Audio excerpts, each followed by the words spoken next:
In verse 11, like in the prerequisite of this first verse, in Hebrews, if you would read verse 11, it starts out with, now faith is the substance of things hoped for, the evidence of things not seen.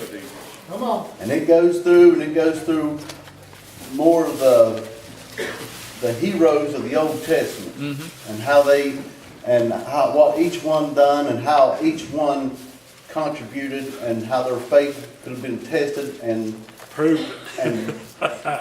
proven. Yeah, man.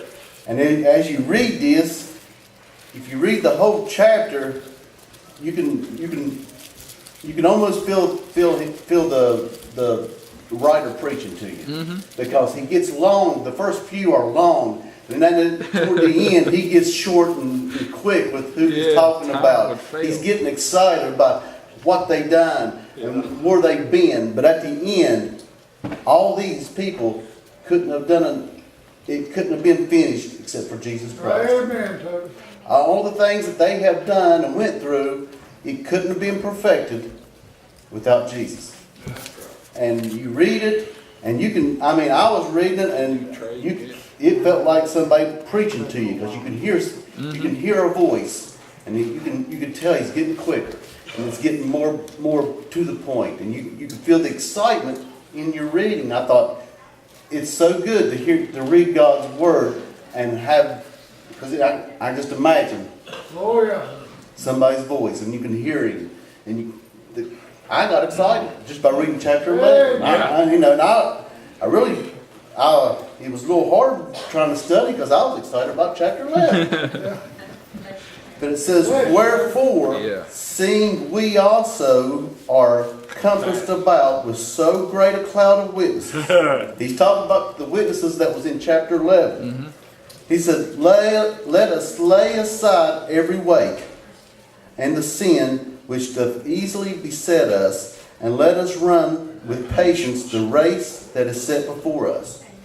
And as Christians, when we get saved, we are running that race. Yes. It's not how fast. Nope. It's an endurance race. Yes. And they're saying, by reading chapter 11, we have the greatest witnesses and the people who have what? They have finished their race. Yeah. You're right. You saw in the beginning when God called them. Some of them, as we've read, didn't hesitate, didn't want to do what God wanted them to do at first. Moses wasn't very quick on the trigger saying, I'll go. What did he do? He put excuses. Does that sound like us? Oh, yeah. Here's Abraham. Abraham was a very rich man. Didn't need or want for anything. He was wealthy. God wanted him to go to a foreign land. You're right. Pick up and leave. Now, you got to put yourself in their position. These were men that done what God said. Oh, yeah. These were men that gave up, but gained a whole lot more. Oh, come on, Toby. You're right. So when God calls us, if you think you're going to give up or you're going to lose, I guarantee you're going to gain a lot more. Amen. We learn this by what? Reading this Bible. Reading the people that has set before us. These are the most greatest witnesses that we can. But we are living the same as they are. Amen. We sacrifice, they sacrifice. It might not be to the extent, but at the time as you studied these people, they didn't know the outcome. No. They're like us. Oh, yeah. We don't know what tomorrow holds for us, and neither did they. But what did they all do? They trusted and had faith in God. Amen. That's right. You're right. And that's what we have to do. Amen. But it says, let us lay aside every weight. Anything that deters us from following Jesus, we need to get rid of. When a runner runs, do you see him run with a backpack, work boots on? They wear the thinnest, skimpiest stuff. Why? Because it's weight and wind resistant. They want to get to the finish. That's right. You're right. And us as Christians, whatever's weighing us down, we need to get rid of it. yeah. You're right. Anything. We all have difference. And the sin. Even though we become Christians, we don't just, all right, we quit sinning. No, we fall short. Sometimes the sin that that keeps us from getting closer to God keeps coming up. And everybody has their pet peeve or their thing, the thorn that's in their side. Mm-hmm. It keeps them from having victory in their Christian life, and where they can't, instead of being babes in Christ, to become strong Christians. It keeps them back because they keep failing, where they feel like they are incompetent, or the sin that they think that they might have done is so bad that they can't be the Abraham or the Moses or the strong Christian. But Jesus said that, and God said that's not the truth. He said He cast our sins from as far as the east as from the west, and that He would remember them no more. Right. It's us as weak-minded that we think that we're incompetent. We have the power. It's that power that probably 90% of the Christians don't tap into. Come on, Toby, you're right. Because why? We're always battling ourselves. We're always using the cane. Mm-hmm. We always want to use that crutch. But we have the power to get over that.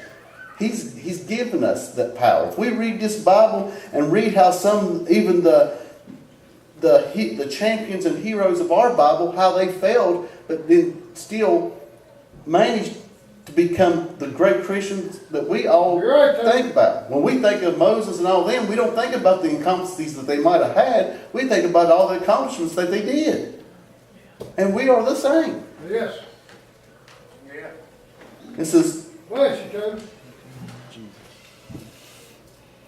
and the sin which doth easily beset us, and let us run with patience the race that is set before us. Patience with endurance. So it's a race. It's not a quick race. It's not a sprint. It's an endurance race. Oh, yeah. It says, looking unto Jesus, the author and finisher of our faith. He was there in the beginning of time, and He's the finisher. He's the perfecter. You're right, Toby. Without Jesus, none of this Bible means anything. Mm-hmm. Without Him doing what He did, it means nothing. He finished it. He perfected it. Amen. And He couldn't have done it any other way.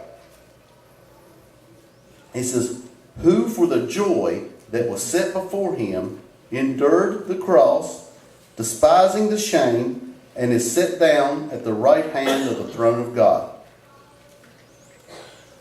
He did it all.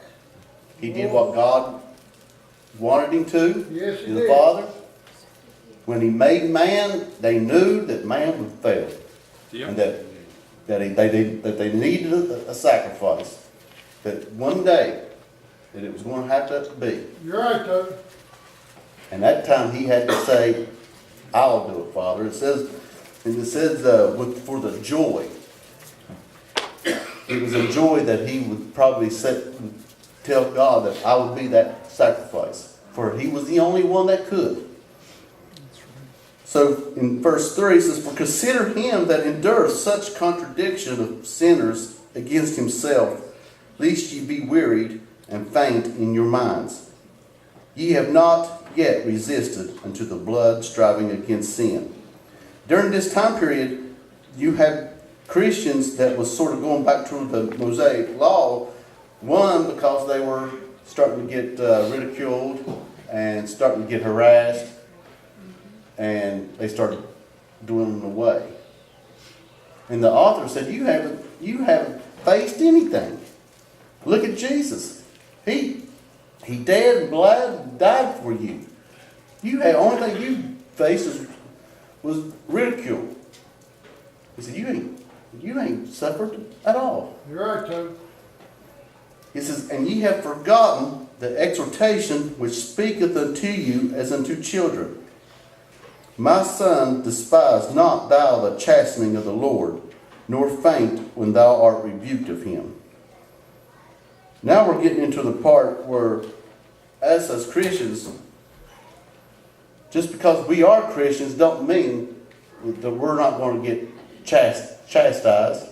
We're not going to get made fun of or rebuked ourselves. You're right.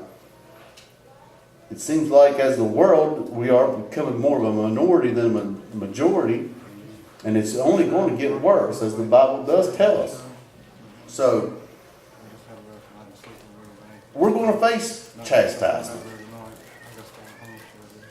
But it says, for whom the Lord loveth, he chasteneth, and scourgeth every son whom he receiveth. You're right. Amen. So as Christians, as us living in our own Christian lives, it ain't all hunky-dory. We have good times and we have bad times. Oh, yeah. And sometimes, a lot of times when we have those bad times, who do we look on to? We look on to God. Amen. We look into our brothers and sisters for help, Yes. to pray for them. And it's to that point, when we go through these hard and sad times, that's when we look on Him. Because a lot of times when you're up on that mountain, you forget that it's God that blessed me. And a lot of times we tend to think it's me that has done this. Like, I worked hard, I bought this, I did this, I gave to this charity, I've done everything, and you start living in and people start praising you. Well, thank you for this, thank you for that. You start looking at me, so you start looking at yourself instead of God. Sometimes we need to be brought down. Sometimes, but it's through these chastisements that when we go through, what happens to us? Our faith goes what? Up. And our faith gets stronger. Come on. Why? Because I've been there and I've done that. Proved it. And when somebody else, a weaker Christian, might be going through something, you'll say, listen to me. I've been there and I've done that. Yeah. And I know what you're going through. And it says, if ye endure chastening, God dealeth with you as with sons. For what son is he whom the Father chastiseth not? And if there's anything my dad took from the Bible, and it was not, sparing the rod, because he didn't spare the rod. Did that. But every sting from that belt or that switch, I have forgotten what I've done. Can't tell you what I messed up on, but I can still remember the pain and the rod. And I know in my heart that there's a consequence to be paid for when you do wrong. Come on, Toby. A lot of our children don't understand that. Time out, they'll forget timeouts and they'll forget what they've done. But they don't understand that there's a price to be accountable for. You're right. And we're missing that point. And people I know have done studies and they theorized it and they put it on TV and they said that, spanking a kid is not a trend that should be enforced. It hurts the child.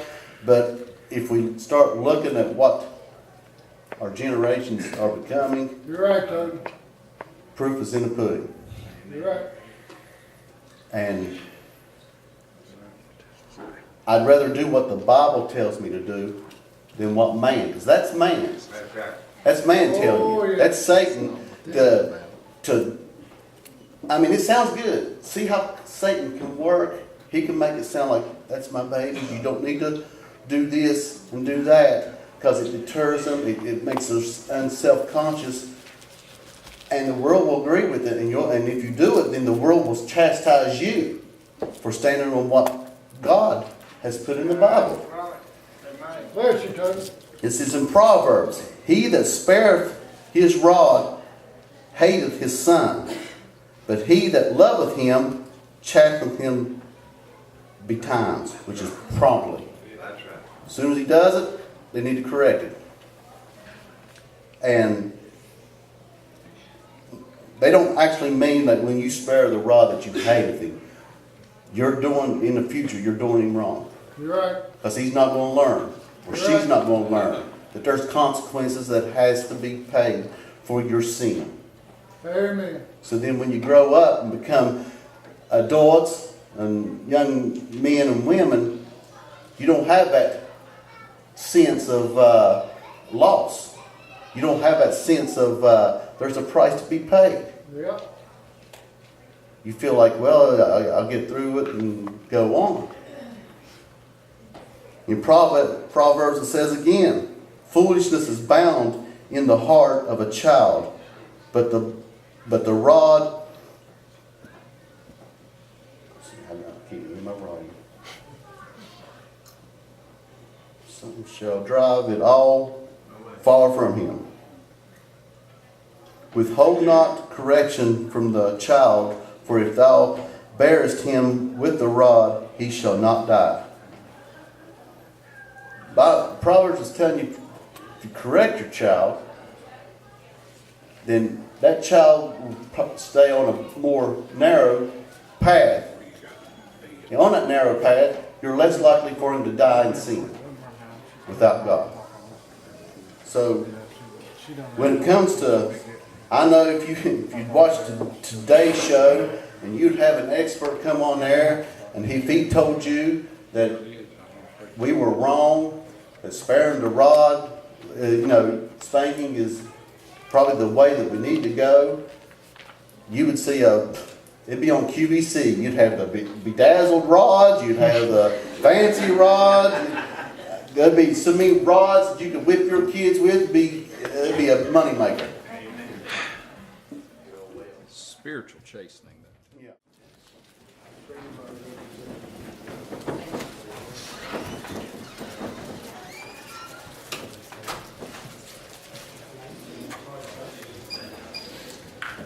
We'll pick up at verse 8. It says, but if ye be without chastisement, whereof all are partakers, then are ye bastards and not sons.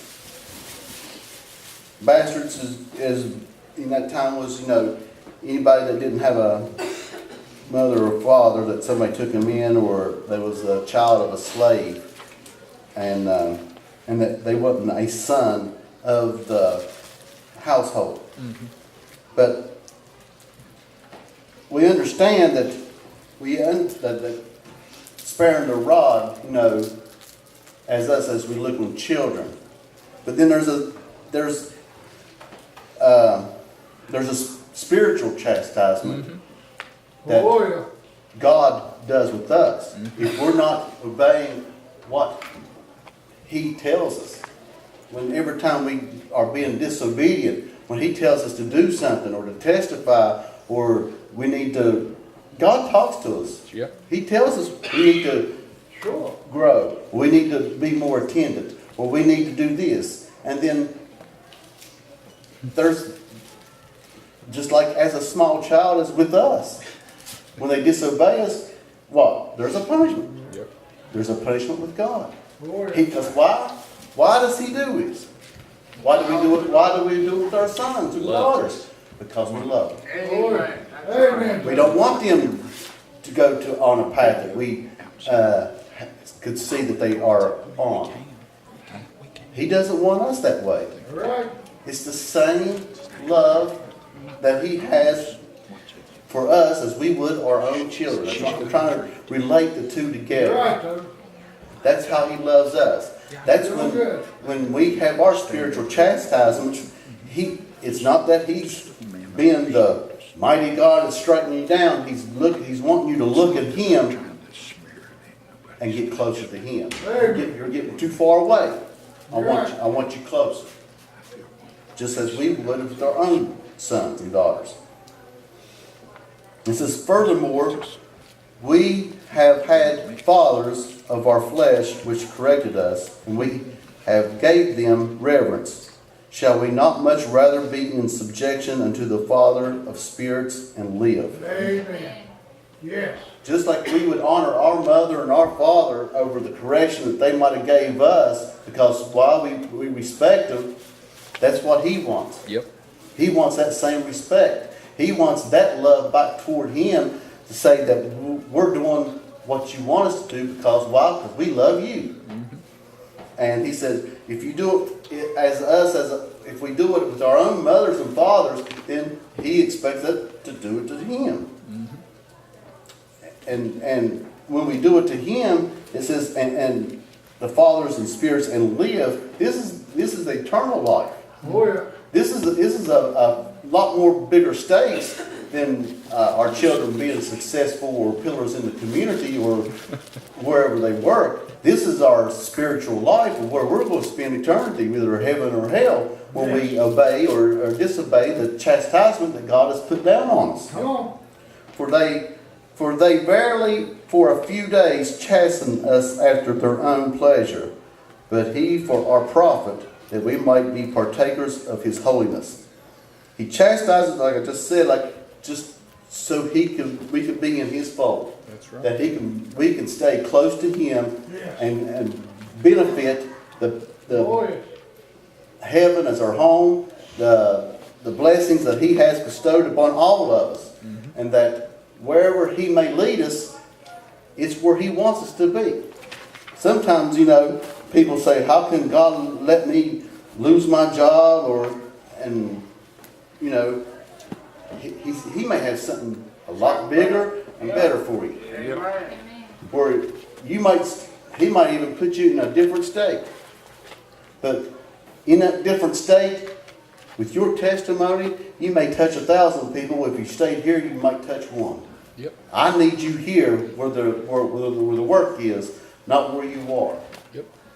We don't know, but he does, because he's perfect. He finishes it. If we trust him.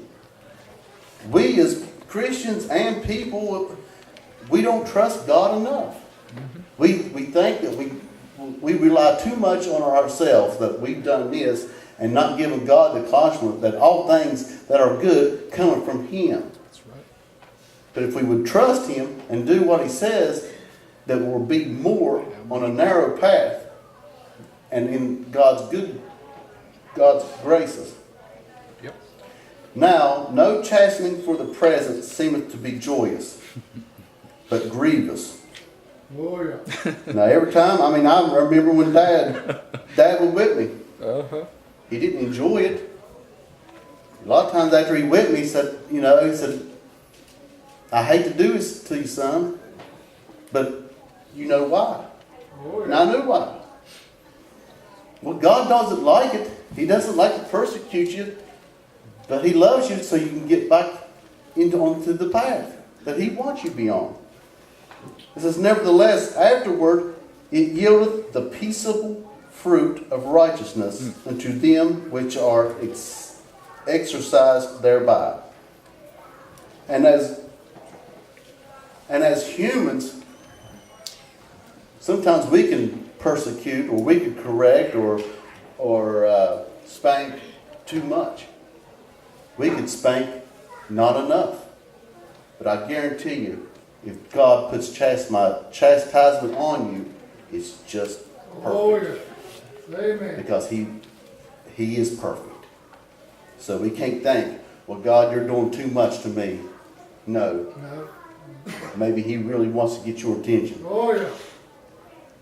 A lot of times if you don't hear from God at all, then you're in trouble. Because the devil's got you too far away for you not to hear him. Maybe he's blocking you. It always pays to be close to God. Oh yeah. We need to be as close, especially in today's times. We got to get our foot on the rock Yeah. and get close to God, Oh yes. because times are not going to be favorable for us. You're right, Toby. And it says, wherefore lift up the hands which hang down and the feeble knees, and make straight paths for your feet, lest that which is lame be turned out of the way, but let it rather be healed. In the beginning of this lesson, it's encouragement. Let's run the race. Now we're seeing hands which hang down and feeble knees. Sometimes as Christians, we get tired. We get feeble. We get weak. But we do not quit the race.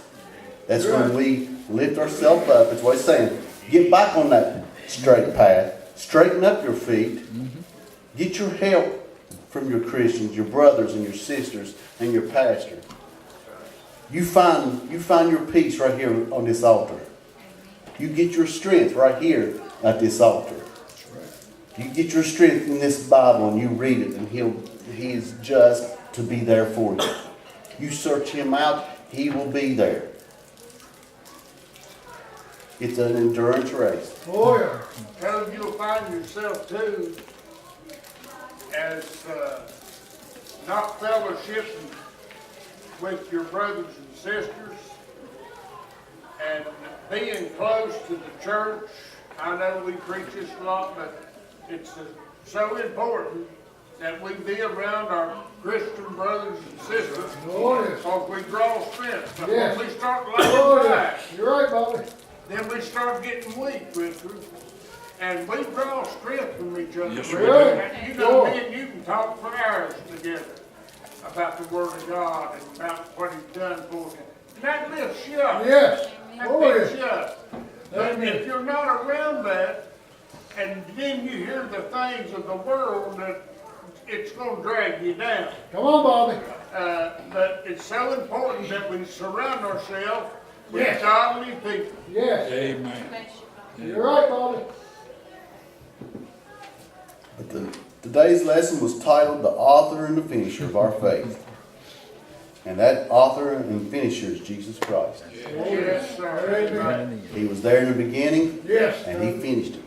And it has been perfect from the day that He did finish it. And it's perfect then, and it's perfect now. Bless you, Toby. And if you want to run this race that we've all chosen, Yes. it's a good race to get in. Oh, yeah. It's a satisfying race. Yes. It's a joyful Come on, race. Toby. It's a race unlike any other. Like we've talked about, it's going to have its ups and downs, but I guarantee that no matter where you finish, whether it be first or last, you are a winner. Amen. Prizes